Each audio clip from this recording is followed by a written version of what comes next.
Good morning आप सभी को। वीडियो ये मेरा काफ़ी दिन बाद आ रहा है, मैं कुछ कारणों से बिजी था।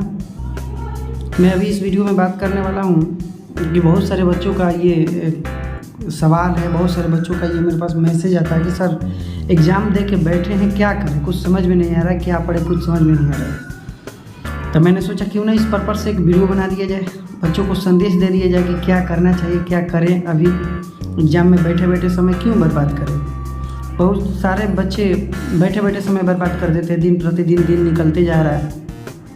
मैंने सोचा वीडियो के माध्यम से बच्चों को ये संदेश दे दिया जाए कि आखिर जिस समय में आप इंतज़ार कर रहे हैं रिजल्ट का कि रिजल्ट है, उस समय को आप बेकार ना जाने दें, आप पढ़ें कुछ। तो इसी उद्देश्य से ये वीडियो बना रहे हैं। तो देखिए, मेरे हिसाब से अब जो समय निकल रहा है और जिस उम्र में आप हैं उसमें एक एक दिन का, एक एक मिनट का कहिए कि बड़ा महत्व है।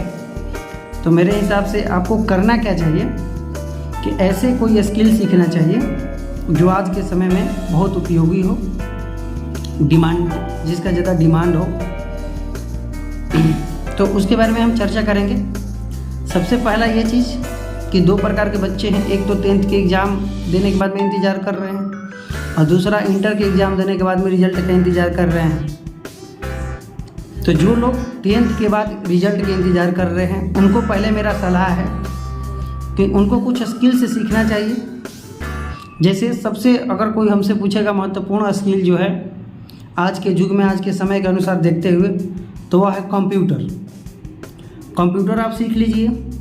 कंप्यूटर में मुख्य रूप से जो चीज़ काम की जो चीज़ है, फालतू नहीं, बस काम की चीज़ केवल सीखिए जिसका उपयोग डेली लाइफ में होता है और हो रहा है। जिसमें सबसे महत्वपूर्ण चीज़ होता है MS ऑफिस, जिसमें वर्ड, एक्सेल और पावर पॉइंट, ये तीनों चीज़ आप सीख जाइए जो अति महत्वपूर्ण है। आप कहीं भी जाइएगा तो ये तीनों चीज़ में ही काम होता है। तो जो लोग इंतज़ार कर रहे हैं रिजल्ट का, अगर समय मिले तो आप कंप्यूटर सीख लीजिए। इसमें वर्ड, एक्सेल, पावर पॉइंट मुख्य रूप से है। कहीं भी आप सीख सकते हैं, सरकार फ्री में भी सिखा रहा है, विद्यालय में भी उपलब्ध है। जहाँ आपको मन करे, जहाँ आपको सुविधा मिले वहाँ आप सीख सकते हैं, जो कि बहुत महत्वपूर्ण है आज के समय में।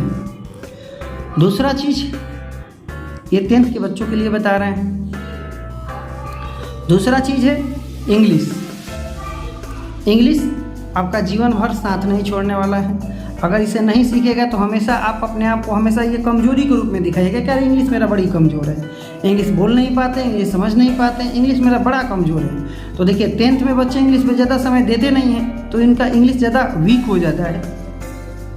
तो हम कहेंगे कि अभी आपके पास समय है, आप इंग्लिश स्पोकन और इंग्लिश ये दोनों मुख्य रूप से आप सीख जाइए। बड़ा ही महत्वपूर्ण है और जीवन भर आपको काम देगा, जो बहुत इजी भी है। यदि आज के युग में तकनीक के युग है, बहुत इजी हो गया। हम लोगों के समय काफ़ी कठिन था, बड़ा बड़ा मोटा मोटा ऑक्सफोर्ड के डिक्शनरी, कौन कौन डिक्शनरी रखे थे, लेकिन अब बहुत सुविधा हो गया, इजी हो गया। यदि आप चाहेंगे तो सीख जाएंगे, इतना जान जाइए, तकनीक बहुत उपलब्ध हो गया। तीसरा मेरा सलाह है, तीसरा जो है ये है कि यदि अब देखिए यहाँ पर एक बात ये आता है कि मान लीजिए आपको 10th के बाद में, अब ये दोनों पे अप्लाई होता है। एक तो जो इंटर के बच्चे बैठे हुए हैं उन पर भी ये अप्लाई होता है कि देखिए आप अक्सर बच्चे 10th के बाद या 12 के बाद में ये डिसीजन करने लगते हैं कि हम कोई टेक्निकल डिग्री लेना चाहिए, डिप्लोमा, ITI या और भी कोई तकनीकी शिक्षा हमें प्राप्त करनी चाहिए। तो इसके दो माध्यम होता है, एक तो प्राइवेट होता है और एक सरकारी होता है। तो आप जानते हैं कि यदि सरकारी में आपको एडमिशन लेना है तो इंट्रेंस देना पड़ता है, एग्ज़ाम निकालना पड़ता है। जैसे पॉलिटेक्निक के लिए आप पॉलिटेक्निक के एंट्रेंस एग्ज़ाम निकालिएगा, ITI के लिए ITI एंट्रेंस एग्ज़ाम निकालिएगा, या ANM GNM में जो जिन क्षेत्र में आपको टेक्निकल में जाना है, तो उसके लिए आपको तैयारी में लग जाना चाहिए। उसके लिए आप मैथ, साइंस जो उसके सिलेबस है उसके अनुसार आप मेहनत कीजिए, तैयारी में लग जाइए। इंतज़ार मत कीजिए कि आएगा फॉर्म भरेंगे तब हम उसके तैयारी में लगेंगे, नहीं। यदि आप 12 की परीक्षा देखें या 10th पर भी एडमिशन होता है, 10th पर जैसे ITI पॉलिटेक्निक भी आप कर सकते हैं। तो यदि आपका मन है 12 नहीं करने का, 10th के बाद डायरेक्ट टेक्निकल डिग्री लेने का, या आपका मन है कि हम 12 के इंतज़ार कर रहे हैं, 12 के बाद टेक्निकल डिग्री लेंगे, तो आप ये दोनों लोगों को मैथ खासकर और साइंस ये दोनों चीज़ पे फोकस करना चाहिए और दोनों चीज़ में लग जाना चाहिए। और हमारे चैनल पर भी बहुत सारे वीडियो डला हुआ है साइंस और मैथ का, आप देख सकते हैं। और भी हम प्रयास कर रहे हैं, समय मिले तो मैथ को पढ़ाने के लिए अपने चैनल पे आके मैथ पढ़ाएंगे। तो इन दोनों से मेरा सलाह है कि ये दोनों लोग लग जाएं, जो भी टेक्निकल डिग्री आपको पाना है उसके तैयारी में लग जाएं, अभी से ही लग जाएं, इंतज़ार मत करें कि फॉर्म आएगा तब। और अभी के समय में जान लीजिए कि तकनीकी युग है, तकनीकी शिक्षा बहुत अनिवार्य है।